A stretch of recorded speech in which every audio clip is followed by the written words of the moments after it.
Bonjour à vous tous, chers amis auditeurs. Pourquoi affirmer être chrétien, donc disciple du Christ, sans suivre son exemple?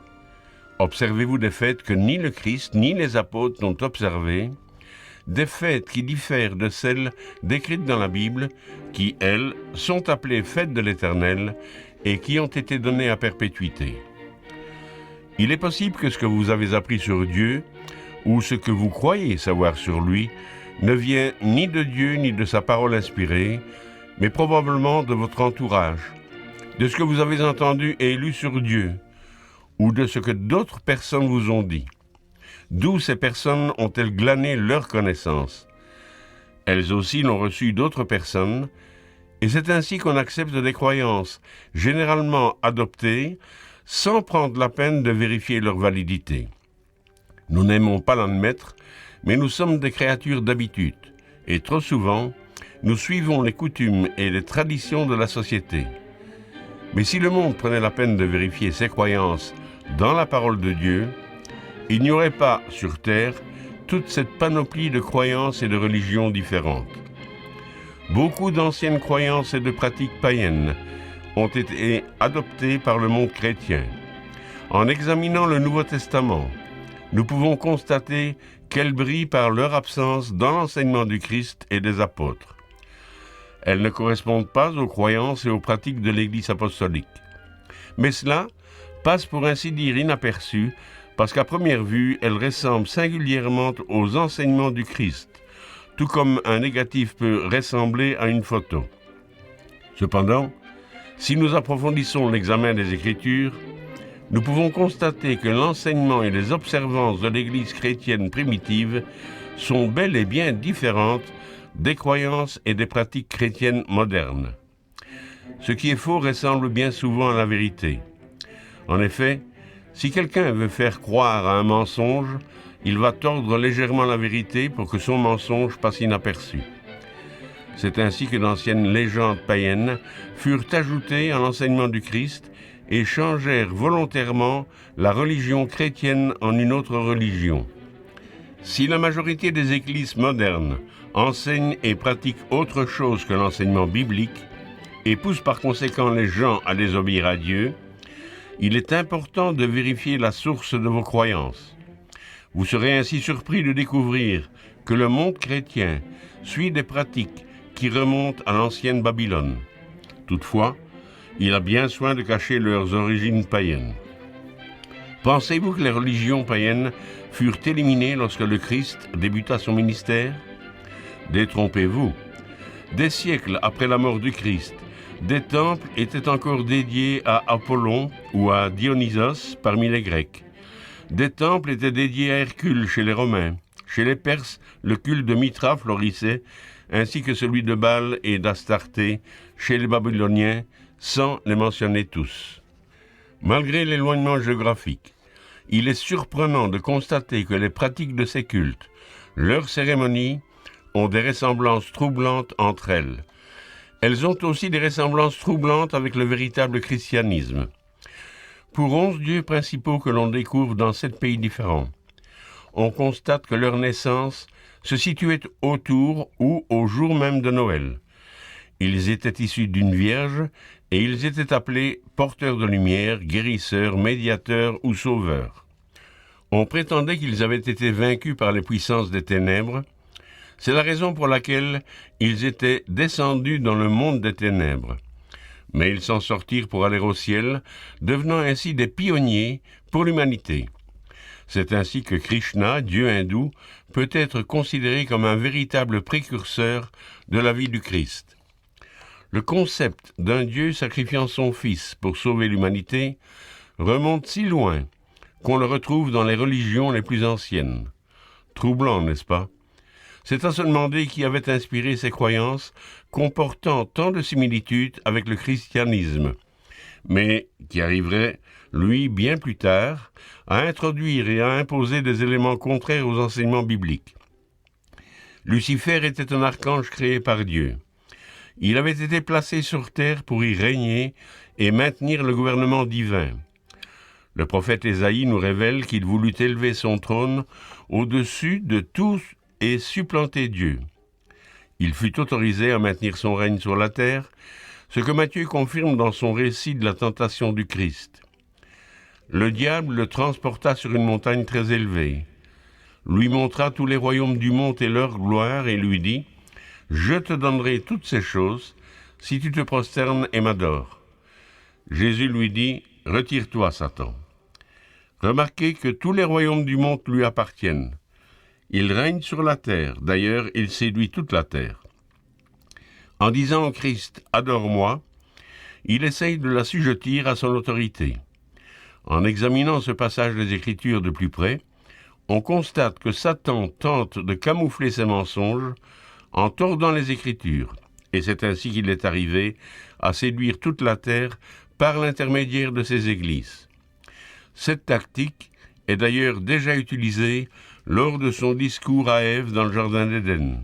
En effet, c'est en tordant les paroles de Dieu qu'il arriva à séduire Ève. Examinons ce récit.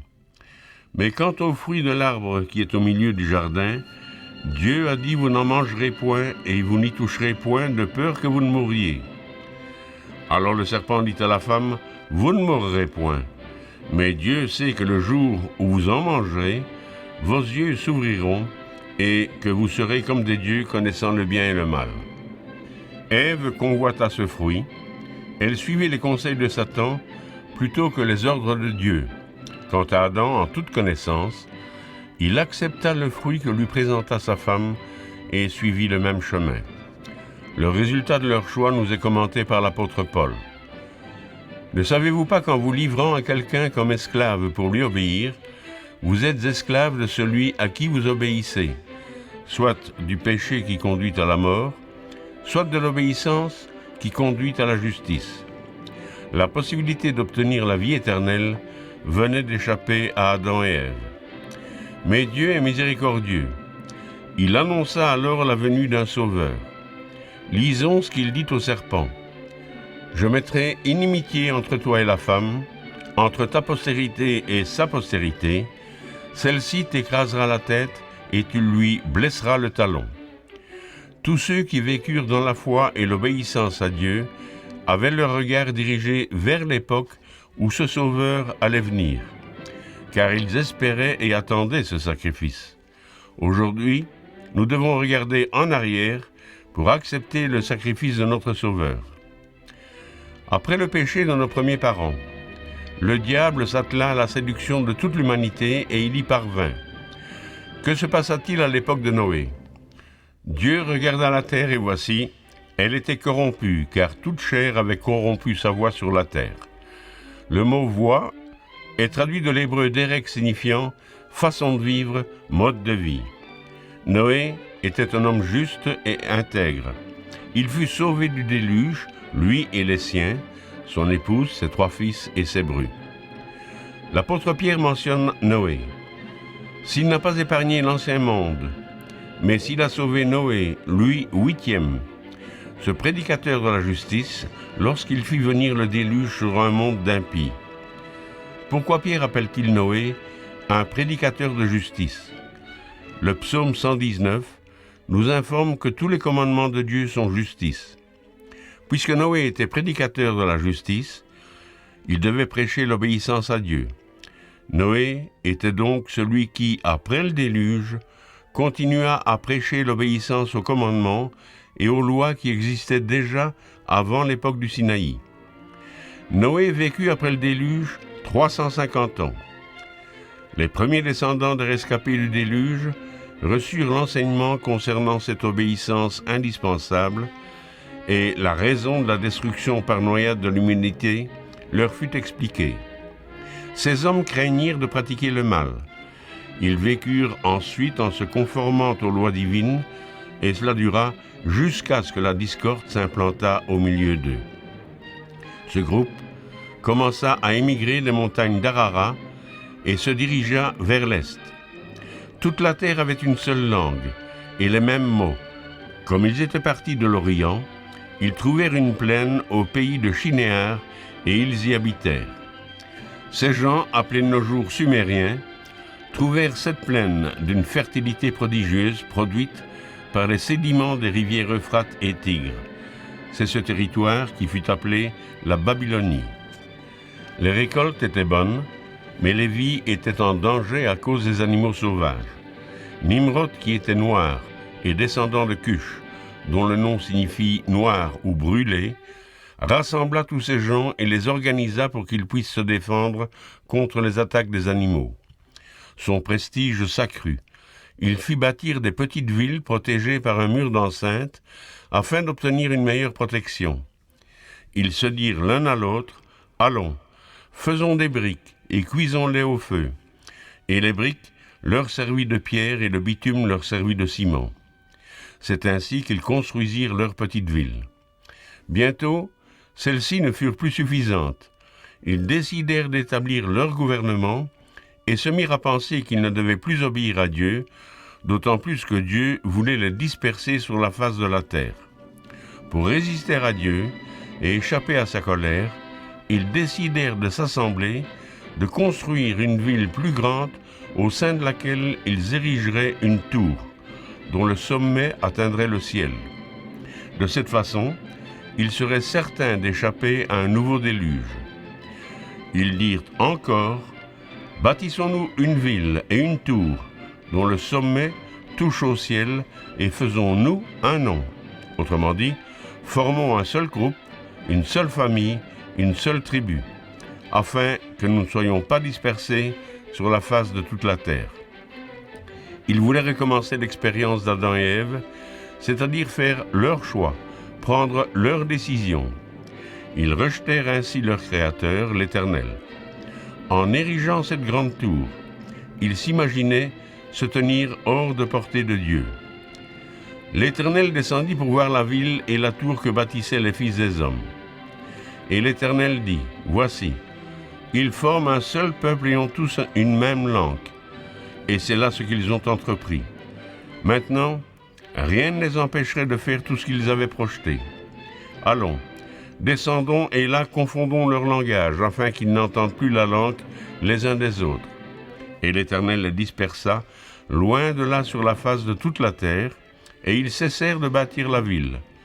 C'est pourquoi on l'appela du nom de Babel, car c'est là que l'Éternel confondit le langage de toute la terre, et c'est là que l'Éternel les dispersa sur la face de toute la terre. Babel ou Babylone signifie confusion. Cet événement nous est également relaté par l'apôtre Luc. Il a fait que tous les hommes, sortis d'un seul sang, habitassent sur toute la surface de la terre, ayant déterminé la durée des temps et les bornes de leur demeure. Le prophète Ésaïe relate que, lorsqu'il préparait sa rébellion contre Dieu, Satan déclarait « Je monterai sur le sommet des nues ». Les habitants de Babel avaient la même intention lorsqu'ils construisirent leur tour. Ce faisant, ils rejetaient l'autorité divine. Ces événements doivent nous servir d'exemple. Nous ne devons pas oublier que notre manière de vivre est décrite dans la Bible. Personne ne peut dicter notre conduite, sauf Dieu. Voilà pourquoi Pierre et les autres apôtres n'hésitèrent pas à répondre à ceux qui leur défendaient d'enseigner au nom de Jésus « Il faut obéir à Dieu plutôt qu'aux hommes ».